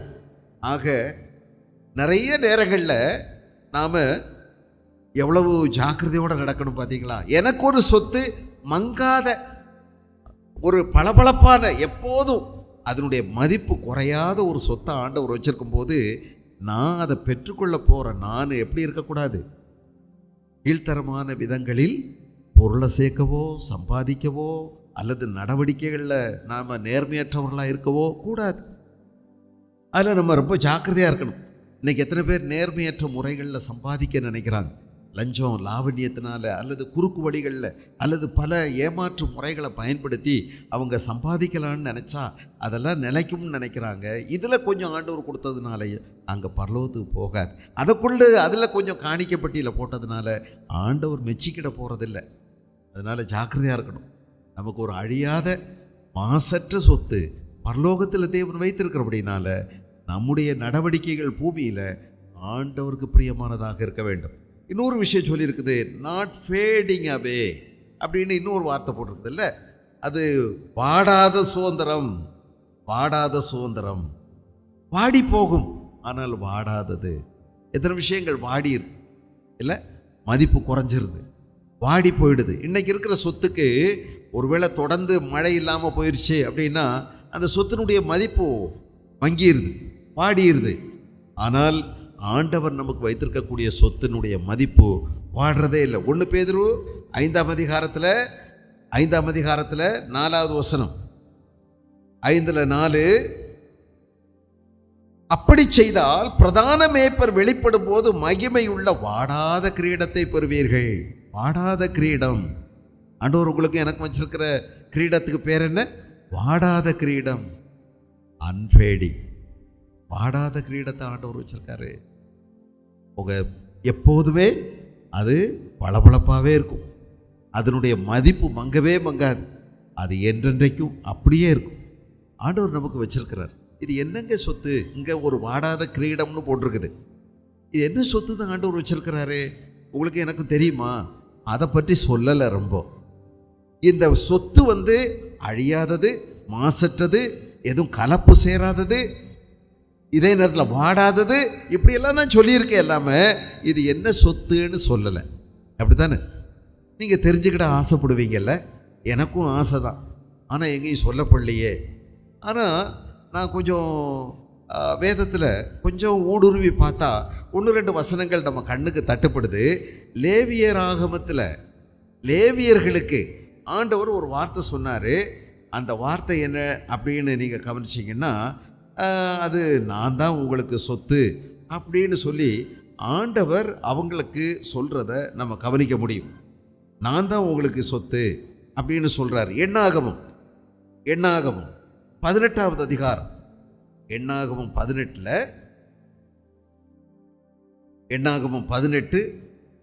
20வது வசனம், 18:20.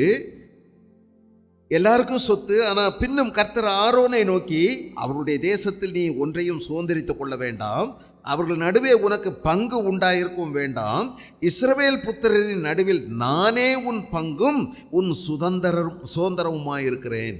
நானே உன் சுதந்திரம், நானே உன் பங்கு. ஆண்டவர் சொல்லிட்டார். ஆண்டவர் தாங்க பங்கு. இந்த ஆண்டவராக இயேசு கிறிஸ்து நமக்கு மிகப்பெரிய பங்கு. இதை புரிஞ்சுக்கிட்ட தாவீது 16வது சங்கீதத்தில் அற்புதமான ஒரு வார்த்தை சொல்கிறாரு. அது உங்களுக்கு பிடிச்சிருக்கும்னு நினைக்கிறேன், நீங்கள் படிச்சிருப்பீங்க. ஆனால் இப்போ ஞாபகத்துக்கு வருதான்னு தெரில. 16 சங்கீதம் 16 5-6 வசனங்களை கவனிங்க. கர்த்தர் என் சுதந்திரமும் என் பாத்திரத்தின் பங்குமானவர், என் பாத்திரத்தின் பங்குமானவர், என் சுதந்திரத்தை தேவரீர் காப்பாற்றுகிறீர்.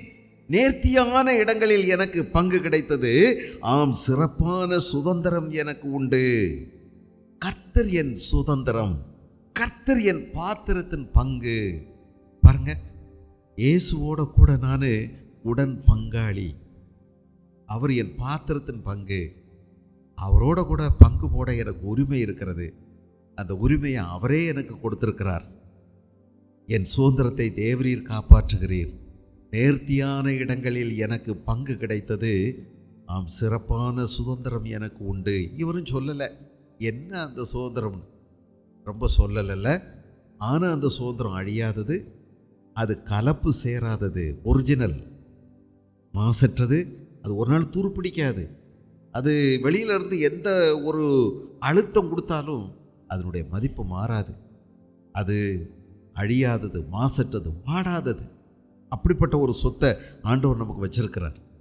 இவர் சொல்கிறாரு, தேவன் தான் என்னுடைய பங்கு, கர்த்தர் என் சுதந்திரம், என் பாத்திரத்தின் பங்குமானவர், என் சுதந்திரத்தை தேவரீர் காப்பாற்றுகிறீர் அப்படின்னு சொல்கிறார்.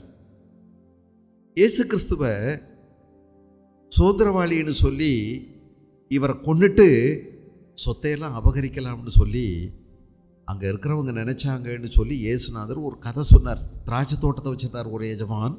அந்த திராட்சை தோட்டத்தை குத்தகைக்காரங்கள்ட்ட விட்டுட்டு, நல்ல பலன் கொடுக்கக்கூடிய திராட்சை தோட்டம், குத்தகைக்காரங்கள்ட்ட விட்டுட்டு தூர தேசத்துக்கு போயிட்டார்.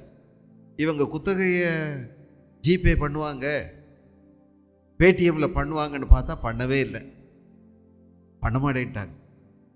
அப்புறம் யாராவது ஆள் அனுப்பி கேட்டால் கொடுக்குறேன்னு சொல்லு, நாளைக்கு கொடுக்குறேன்னு சொல்லு. நாளைக்கு ஒரு வார்த்தை இருக்குது பாருங்கள், ரொம்ப பொல்லாத வார்த்தையான்னு எனக்கு தெரியலை. நாளைக்கு நாளைக்கு நாளைக்கு போகும்போது நாளைக்கு போகும்போது நாளைக்கு தர்றேன்னு தானே சொன்னேன். நாளைக்கு என்ன நாளைக்கு தெரில எனக்கு. இந்த மாதிரி சொல்கிறவங்க இருக்கிறாங்க. எனக்கும் ஒருத்தர் துட்டு கொடுக்கணும், கொடுக்க மாட்டேங்கிறார். போகும்போதெல்லாம் நாளைக்கு. எப்படி என் காசு அவர்கிட்ட முன்னாடியே நிற்கிது, தெரியாதனமாக கொடுத்துட்டேன். அதில் பாக்கியை கேட்டால் நாளைக்கு. சரி, இப்படி ஒரு மோசமான வார்த்தை. யாருக்கு நாளைக்குன்னு சொல்லாதீங்க. கூலிக்காரனுடைய கூலியை வச்சுட்டு நாளைக்குன்னு சொல்லாதேன்னு பைபிள் இருக்குங்க. அதனால் நான் ரொம்ப பயப்படுறேன், கூப்பிட்டு கொடுத்துடணும் அப்படின்னு நினைக்கிறது. யாருக்குள்ள காசையும் நான் வச்சுக்கிட்டு இருக்கக்கூடாது. அவங்க ஃபோன் பண்ணி கேட்குறதுக்கு முன்னாடி நான் கொண்டு போய் கொடுத்துடணும். ஃபோன் பண்ணாலே எனக்கு, சார் நீங்கள் எப்போ வர்றீங்கன்னு கேட்டாலே அவமானமாக எனக்கு தெரியுது. அதனால் நானே முன்கூட்டி சொல்லிடுறது, நான் இந்த நாளில் வந்துடுறேன். ஒரு வாரம்னா சரி, சனிக்கிழமை வரைக்கும் அவங்க சொன்னாங்கன்னா சனிக்கிழமை வரைக்கும், இல்லை அவங்க எனக்கு வியாழக்கிழமை சொல்லிட்டாங்கன்னா நான் புதன்கிழமையே கொடுத்துடணுமே அப்படின்னு நான் நினைக்கிறேன். எல்லாம் வேதம் எனக்கு சொல்லி கொடுக்குறது தான். நாளைக்கேன்னு வச்சுக்கிடக்கூடாது அப்படிங்கிறது நான் யோசித்திருக்கேன். ஆண்டவருக்கும் சொல்லாதீங்க நாளைக்கு. இன்னைக்கு அனுக்கிரக காலம், இன்றைக்கு ரட்சிப்பின் நாள், நாளைக்கு அப்படின்னு போடாதீங்க. எதையுமே போஸ்ட்போன் பண்ணாதீங்க, ஒத்தி போடாதீங்க. It's dangerous. நாளைக்குங்கிற வார்த்தை ஆபத்தான வார்த்தை. சரி, இப்படி நம்ம சொல்லிடுறோம்ல நாளைக்கு. அப்புறம் அவர் ஆள் மேலே ஆள் வச்சு பார்த்தாரு, அவன் கொடுக்கவே இல்லை. அப்புறம் என்ன செஞ்சார், ஒரு நாள் தன்னுடைய சொந்த மகனை அனுப்புனா பயந்து கொடுத்துருவாங்க அப்படின்னு நினச்சி மகனை அனுப்பி வச்சார். நிறைய காசு சேர்ந்து போச்சு, அவங்க கொடுக்க வேண்டிய தொகை நிறைய. இவர் தூரத்தில் வரும்போதே அந்த குத்தகைக்கு எடுத்தாங்கல்ல, அவங்கெல்லாம் ஒன்று சேர்ந்து இவ்வளவு நாள் வந்தது வேற வேற ஆட்கள், இன்னைக்கு சுதந்திரவாளியே வர்றான், தோட்டத்துக்கு சொந்தக்காரன் உரிமையாளனே வர்றான்னு சொல்லி அவங்க திட்டமிட்டு பக்கத்தில் வரட்டும்னு சொல்லி பக்கத்தில் வந்த உடனே பாஞ்சு போய் ஆளுக்கு ஒரு ஆயுதத்தை எடுத்து அடித்து மண்டையை உடைச்சி கொன்னே விட்டாங்க. அப்புறம் இப்படிப்பட்டவங்களுக்கு எஜமான் என்ன செய்வார் அப்படின்னு, எஜமான் மோசமான ஆள் இல்லைங்க, இத்தனை பேரையும் அவர் நொறுக்கி உடைக்கிற அதிகாரம் அவர்கிட்ட இருக்கு. அவர் வந்து இவங்களையெல்லாம் அடித்து சதைச்சி சின்னாபின்னமாக்கிட்டு முறையானவங்கள்ட்ட அந்த தோட்டத்தை கொடுப்பாரு அப்படின்னு சொல்லி இயேசுநாதர் ஒரு கதை சொன்னார். அது யாரை பற்றி சொன்னார்? அவரை பற்றி தான் சொன்னார். அவரை தான் சிலுவையில் அடிக்க போகிறாங்க. சிலுவையில் அடிக்கிறதுக்கு 1-2-3 நாளைக்கு முன்னாடி தான் அதை சொன்னார். 25வது அதிகாரம் மத்தேயு எழுதின சுவிசேஷம் அது எழுதியிருக்கு. சரி, மத்தேயு 21:38. சரி, இப்போ நீங்கள் கவனிச்சிங்கன்னா இந்த சுதந்திரம் சொத்து மேலே என்ன இருக்குது அப்படின்னு நீங்கள் கவனிச்சிங்கன்னா என்னன்னே தெரில, ஆனால் இருக்குது. பைபிளில் ஏசாயா தீர்க்கதரிசியின் புஸ்தகம் சூசகமாக சில வார்த்தைகள் சொல்லியிருக்கு. ஏசாயா தீர்க்கதரிசியின் புஸ்தகம் 64ஆம் அதிகாரம். எனக்கும் கொஞ்சம் ஆசை தான் கண்டுபிடிக்கணும்னு, ஆனால் என்னாலே கண்டுபிடிக்க முடியலை. ஆனாலும் நான் தெரிஞ்சதை உங்களுக்கு சொல்கிறேன். 64:4. இது என்ன வாடாதது, மாசற்றது, அழியாதது, அந்த சுதந்திரம் உங்களுக்காக பரலோகத்தில் வைக்கப்பட்டிருக்குது, அது உங்களுக்காக ரிசர்வ் பண்ணியிருக்குது, உங்களுக்கு ஆண்டவர் கொடுப்பாரு அப்படின்னு எல்லாம் சொல்லியிருக்கேன். என்னவா இருக்கும் அது? 4, தேவனே உமக்கு காத்திருக்கிறவர்களுக்கு நீர் செய்பவைகளை நீரே அல்லாமல் உலக தோற்றம் முதற்கொண்டு ஒருவரும் கேட்டதும் இல்லை, செவியால் உணர்ந்ததும் இல்லை, அவைகளை கண்டதும் இல்லை. பார்த்தீங்களா, ஆண்டவர் என்ன வச்சிருக்கிறாரா? உலக தோற்றம் முதற்கொண்டு உங்களுக்காக அவர் ஆயத்தம் பண்ணி இருக்கிறத யாருக்குமே தெரியாதான். நீரே அல்லாமல் உலக தோற்றம் முதற்கொண்டு ஒருவரும் கேட்டதில்லை, செவியால் உணர்ந்ததும் இல்லை, அவைகளை கண்டதும் இல்லை. அப்படி இருக்கும்போது எப்படி நான் உங்களுக்கு காமிக்கிறது? அப்போ ஆண்டவர் மேலே வச்சிருக்கிறாருங்க, மேலே வச்சிருக்கிறார். உங்களுக்கு ஒன்று தெரியுமா? இயேசு கிறிஸ்து ஒரு நாள் திடீர்னு ரகசியமாக வரப்போகிறார். யாருக்காக? நம்முடைய சபையை மட்டும் சேர்த்துக்கொள்ள ரகசியமாக வரப்போகிறாரு. யார்ட்டையும் சொல்லாமல், உலகத்துக்கே தெரியாமல் ரகசியமாக வரப்போகிறார். அதுக்கு தான் பேர் ராப்சர், ரகசியவர். இயேசு கிறிஸ்து 2வது வருகை அப்படின்னு சொல்கிறோம். 2ஆம் முறை வரப்போகிறார், சீக்கிரம் வருகிறார், எல்லாரும் பார்க்க வருகிறார், அது வேற. ஆனால் ஒரு ரகசிய வருகைன்னு ஒன்று இருக்குது, உங்களை என்னையும் சேர்த்துக்கொள்ள. அது இன்னைக்கும் இருக்கலாம், மத்தியானத்தில் நம்ம சாப்பிட்டுட்டு இருக்கிற வேளையில். அதனால் கோவப்படாமல் சாப்பிடுங்க, ரொம்ப கவனமாக சாப்பிடுங்க. திடீர்னு பிளேட்டை வச்சுட்டு நீங்கள் மட்டும் காணாமல் போயிடுவீங்க. யார் மடியிலெல்லாம் பிளேட்டோடு உட்காந்துருப்பாங்களோ தெரியலை. அடுத்த வாரம் பிறகு நீங்கள் வருவீங்க, இங்கே நிறைய பேர் இருக்க மாட்டாங்க, சமையலும் ஒரு வேளை நடக்காது. அதனால் ஜாக்கிரதையாக இருங்க. இயேசுவோட சரியாக இருக்கீங்களான்னு பார்த்துக்கிடுங்க. கணக்கு வழக்கெல்லாம் சரியாக முடிச்சிருக்கீங்களான்னு பார்த்துக்கிடுங்க. போகிறதுக்கு ரெடியா, பறக்க ரெடியா அப்படின்னு பார்த்துக்கிடுங்க. ரொம்ப வெயிட்டாக இருந்தால் பறக்க முடியாது. நிறைய கட்டி தொங்க விட்டுருக்கீங்களா இந்த பூமியில், பறக்க முடியாது. அதனால் லேசாக இருந்தால் தான் பறக்க முடியும். அதனால் மேலானவைகளை நாடுங்க. இங்கே நிறைய உங்களை சுற்றி இருக்கிற பாரமான யாவற்றையும், சுற்றி இருக்கிற பாவத்தையும் தள்ளிவிட்டு ஓட பாருங்க. எப்போ இயேசு வருவாரோ தெரியாது. ஆமாம், ஒரு சின்ன கேள்வி. ரகசியமாக வந்து கூட்டிகிட்டு போயிடுவார். மறுநாள் பேப்பர்லெல்லாம் காணாமல் போனவங்க தான் லட்சக்கணக்கான பேருடைய ஃபோட்டோ இருக்கும். கடைசியாக அவங்க காணாமல் போன போது இந்த சேலை கட்டியிருந்தாங்க, அவங்க பேர் இது அப்படின்னு சொல்லி எல்லாருமே போட்டிருப்பாங்க. தினமலர் பத்திரிகையில் எத்தனை பக்கம் இருக்கும்னு நினைக்கிறீங்க? ஆளுக்கு ஒரு கட்டு கொண்டு வந்து வீட்டில் போடுவாங்க. காணாமற் போனவர்கள் இயேசுவோட போயிட்டாங்க. எவ்வளோ பாக்கியம் இல்லை? உயிரோடு இருக்கும் நாமும் மத்தியாகாயத்திலே அவரை எதிர்கொண்டு போக அவரோடு கூட எடுத்துக்கொள்ளப்படுவோம், மறுரூபமாக்கப்பட்டு. ஒரு இமை பொழுதிலே, ஒரு நொடி பொழுதிலே, ஒரு க்ஷண பொழுதிலே இயேசுவோடு கூட மத்திய ஆகாயத்திலே நாம் எடுத்துக்கொள்ளப்படுவோம். இந்த பெரிய பாக்கியம் சீக்கிரம் நடக்க போகுது. அங்கே போய் என்னங்க செய்ய போகிறோம்? இயேசு பகிரங்கமாக வெளிப்படையாக ரெண்டாவது வர்றதுக்கும் இயேசுனுடைய ரகசிய வருகைக்கும் இடையில ஒரு 7 வருஷம் இடைவெளி இருக்குன்னு சொல்லியிருக்கு. இந்த 7 வருஷம் இடைவெளியில் என்ன நடக்க போகுது? அதுதான் ஆச்சரியமான விஷயம்.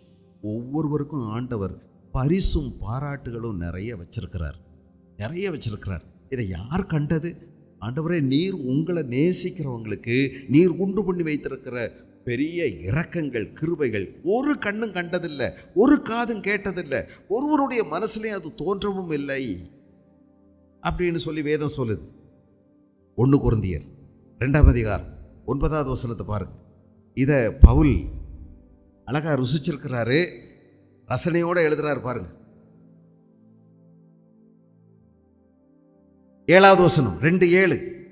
உலக தோற்றத்திற்கு முன்னே தேவன் நம்முடைய மகிமைக்காக ஏற்படுத்தினதும் மறைக்கப்பட்டதுமாய் இருந்த ரகசியமான தேவ ஞானத்தை பேசுகிறோம். அதை பிரபஞ்சத்து பிரபுக்களில் ஒருவனும் அறியவில்லை. அறிந்தார்களே, ஆனால் மகிமையின் கர்த்தரை அவர்கள் சிலுவையில் அறைய மாட்டார்களே. எழுதியிருக்கிறபடி தேவன் தம்மில் அன்பு கூறுகிறவர்களுக்கு ஆயத்தம் பண்ணினவைகளை கண் காணவும் இல்லை, காது கேட்கவும் இல்லை, அவைகள் மனுஷனுடைய இருதயத்தில் தோன்றவும் இல்லை. நமக்கோ ஆனால் பாருங்க, ஒரு முன்ருசி நமக்கு ஆண்டவர் கொடுத்திருக்கிறார். தேவன் அவைகளை தமது ஆவியினாலே வெளிப்படுத்தினார். அந்த ஆவியானவர் எல்லாவற்றையும் தேவனுடைய ஆழங்களை அறிந்திருக்கிறார். குடியரசுத் தலைவருடைய கையிலிருந்து ஒரு பரிசு வாங்கிறது எவ்வளோ பெருசு, ஒரு பாராட்டு பத்திரம் வாங்கிறது எவ்வளோ பெருசு பாருங்க. எத்தனையோ விதமான உயர்வுகள் இந்தியாவில் வச்சுருக்காங்க. பாரத் ரத்னா விருது, பத்ம விபூஷன் விருது அப்படின்னு எல்லாம் வச்சுருக்கிறாங்க. என்னென்னமோ விருதுகள் வச்சுருக்கிறாங்களே. பரலோகத்தில் உங்களுக்கு ஆண்டவர் விருதுகளை வச்சுருக்கிறார், பெரிய மேன்மைகளை வச்சுருக்கிறார். எல்லார் முன்னாடி உங்களை கூப்பிட்டு உங்களை நிறைய விஷயங்களுக்காக பாராட்ட போகிறார். உங்களை பற்றி தினசரி கணக்கு எழுதப்படுகிறது, குறிப்பு எழுதி வைக்கப்படுகிறது. அதற்கு தக்கபடி அவனவனுடைய கிரியைகளுக்கு அவனவனுக்கு நான் அளிக்கும் பலன் என்னோடு கூட வச்சிருக்கிறேன்னு சொல்கிறார். இதை 7 ஆண்டுகள் கர்த்தர் நமக்கு நிறைய விஷயங்களை ரகசியமாக வச்சிருக்கு. அருமையான தேவனுடைய ஜனங்களே, நான் அதை நம்புகிறேன். நமக்கு கொடுத்துருக்கிற நம்பிக்கை ஜீவனுள்ள நம்பிக்கை. இது கெட்டு போகாது, இது மாறாத அழியாத ஒரு நம்பிக்கை.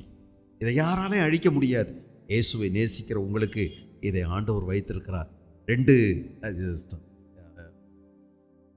யாக்கோப்பு எழுதின நிருபம் 2ஆம் அதிகாரம், யாக்கோப்பு 2ல் 5வது வசனம், 2:5. என் பிரியமான சகோதரரை கேளுங்கள், தேவனையும் உலகத்தின் தரித்திரரை விசுவாசத்தில் ஐஸ்வர்யவான்களாகவும் தம்மில் அன்பு கூறுகிறவர்களுக்கு தாம் வாக்குத்தத்தம் பண்ணின ராஜ்யத்தை சோதரிக்கிறவர்களாகவும் தெரிந்து கொள்ளவில்லையா? சூசகமாக சொல்லியிருக்கு பார்த்தீங்களா? என்ன இருக்குது? ஆண்டவர் நிறைய வச்சிருக்கிறார். இது உலகத்தில் நீங்கள் தரித்திரராக இருக்கலாம், ஆனால் தேவன் உங்களை எப்படி பண்ணியிருக்கிறாரு? விசுவாசத்தில் ஐஸ்வர்யவான்களாகவும் தம்மிடத்தில் அன்பு கூறுகிறவர்களுக்கு தாம் வாக்குத்தத்தம் பண்ணின ராஜ்யத்தையும் சுதந்திரிக்கிறவர்களாகவும் தெரிந்து கொள்ளவில்லையா? உங்களெல்லாம் ஆண்டவர் நிறையா பொறுப்புகளில் உட்கார வைக்க போகிறார். இயேசுராஜா சொன்னார், ஜெயம் கொள்ளுகிறவனவனோ அவன் என்னோடு கூட என்னுடைய சிங்காசனத்தில் உட்காரும்படி அருள் செய்வேன் அப்படின்னு இயேசுராஜா சொல்லியிருக்கிறார். ஜெயம் கொள்ளுகிறவனவனோ அவனை நான் என் ஆலயத்திலே தூணாக்குவேன் அப்படின்னு சொல்லியிருக்கிறார். என்ன பெரிய பொறுப்புகள் பாருங்க, என்ன பெரிய பொறுப்புகள். இப்படி சூசகமாக அங்கே ஒன்று இங்கே ஒன்று இயேசுராஜா சொல்லியிருக்கிறார். பைபிளில் சொல்லப்பட்டது தான் ஒரே முடிவான சத்தியம் அப்படின்னு நீங்கள் நினச்சிடக்கூடாது. பைபிளில் சொல்லப்பட்டதெல்லாம் சத்தியம்தான், முழு சத்தியமும் இன்னும் சொல்லப்படலை. பல சத்தியம், பல உண்மைகள் நமக்கு இன்னும் தெரியாது. தேவையானது மட்டும்தான் சொல்லியிருக்குது. It's a proportional truth, not total truth. முழு உண்மையும் இன்னும் பைபிளில் சொல்லலை. இயேசு கிறிஸ்து சீஷர்களை பார்த்து சொன்னார், நான் நிறைய விஷயம் உங்கள்கிட்ட சொல்லணும்னு நினைக்கிறேன், ஆனால் இப்போ நீங்கள் அதையும் புரிஞ்சுக்கிட முடியாது அப்படின்னு சொல்லிட்டாரு. ஆக நிறைய விஷயம் நமக்கு சொல்லாமல் தான் இருக்குது. பரலோகத்தினுடைய ரகசியங்கள் அநேகம் நமக்கு இன்னும் புரியலை, தெரியலை, ஆண்டவர் சொல்லலை. ஒரு அளவு சொல்லி இருக்குது, எழுதியிருக்குது, ஆண்டவர் உங்களை நம்முடைய ராஜ்யத்தை சுதந்திரிக்கிறவர்களாய் மாற்றியிருக்கிறார். உங்களை நிறைய பேரை கவர்னராக வைக்க போகிறார், உங்களை IAS அதிகாரிகளாக வைக்க போகிறார். ஆண்டவருடைய ராஜ்யத்தில் ஆளுகை செய்ய போகின்றோம். அவரோடு கூட நாம் ஆளுகை செய்ய போகின்றோம் இல்லையா? இன்னொரு வசனத்தை பாருங்க. தாவீது சொன்னது 31வது சங்கீதம், சங்கீதம் 31 19வது வசனம். சங்கீதம் 31:19. சங்கீதம் 31:19. 31:19 நீங்க அங்க கவனிச்சீங்கன்னா, உமக்கு பயந்தவர்களுக்கும் மனுபுத்திரருக்கு முன்பாக உம்மை நம்புகிறவர்களுக்கும் நீர் உண்டு பண்ணி வைத்திருக்கிற உம்முடைய நன்மை எவ்வளவு பெரிதாக இருக்கிறது. ஏப்பா, இந்த மனுஷன் எப்படி பார்த்துருக்காரு? தூரத்தில் நம்பிக்கையோடு பார்த்துருக்கிறாரு. அந்த கண்ணாடியில் அவருக்கு தெரிஞ்சிருக்குது, அந்த பூத கண்ணாடியில் தெரிஞ்சிருக்குது அவருக்கு எவ்வளோ பெருசு அப்படின்னு சொல்லிட்டு விட்டுட்டாரு. எவ்வளோ பெருசு, எவ்வளோ பெருசு, அது சொல்லவே முடியாது. அவ்வளோ பெருசு, சொல்லி முடியாத அளவு. இயேசு மேலே நீங்கள் வச்சிருக்கிற நம்பிக்கை, விசுவாசம், நீங்கள் இயேசுவை பின்பற்றுவது, அவருக்காய் பாட அனுபவிப்பது, அவருக்காய் நீங்கள் வேதனைகளை சந்தோஷமாக ஏற்றுக்கொள்வது, அவமானங்களை சந்தோஷமாக ஏற்றுக்கொள்வது, வெகுந்த பலனுக்கு ஏதுவான உங்கள் விசுவாசத்தை விட்டு விடாதீர்கள், விட்டு விடாதீர்கள். அதில் உறுதியாக இருக்கு. என்ன வரட்டும், என்ன வரட்டும். இந்த உலகத்தில் ஒருவேளை மனுஷன் உங்களுடைய சரீரத்தை தான் வெட்ட முடியும், குத்த முடியும், கொல்ல முடியும். சரீரத்தை கொல்லுகிறவர்களுக்கு பயப்படாதேயுங்கள். ஆனால் உங்கள் சரீரத்தையும் ஆவியையும் நரகத்தில் தள்ள வல்லவர், அவருக்கு பயப்படு. இவன் சரீரத்தை தான் ஏதாவது செய்ய முடியும், ஆனால் ஒன்றும் செய்ய முடியாது. எந்த கத்தியினாலையும் ஆவியை ஆத்மாவை பிரிக்க முடியாது, தேவனுடைய வார்த்தையை தவிர. அது ஒன்று தான், அதையும் ஊடுருவி போகக்கூடிய ஒன்றே ஒன்று தேவனுடைய வார்த்தை மட்டும்தான். பயப்படணும், பயப்படாதீங்க. உங்களுக்காக வைத்திருக்கக்கூடிய சொத்து ஆனந்தமானது, பெருசு, சொல்லி முடியாதது, பேரானந்தம் உள்ளது. என்னன்னே தெரியலை, அவ்வளோ வச்சிருக்கிறார். அவரை பின்பற்றுறவங்க இந்த உலகத்தில் ஒருவேளை தரித்திரராக இருக்கலாம், இல்லாதவங்களாக இருக்கலாம், ஆனால் உங்களை ஐஸ்வர்யவான்களாக தேவன் மாற்றி இருக்கிறார். என் ஆலயத்தில் ஜெயம் கொள்ளுகிறவனவனோ அவனுக்கு புதிய நாமம் தரிப்பிக்கப்படும், புதிய பட்டங்கள் சூட்டப்படும், புதிய பேர் அவனுக்கு. நான் ஜீவ விருட்சத்தின் கனியை புசிக்க கொடுப்பேன் அப்படின்னு ஆண்டவர் சொல்றார். அவனுக்கு வெண் கற்கள் கொடுக்கப்படும். என்னெல்லாம் வச்சிருக்கிறாரோ தெரியாது.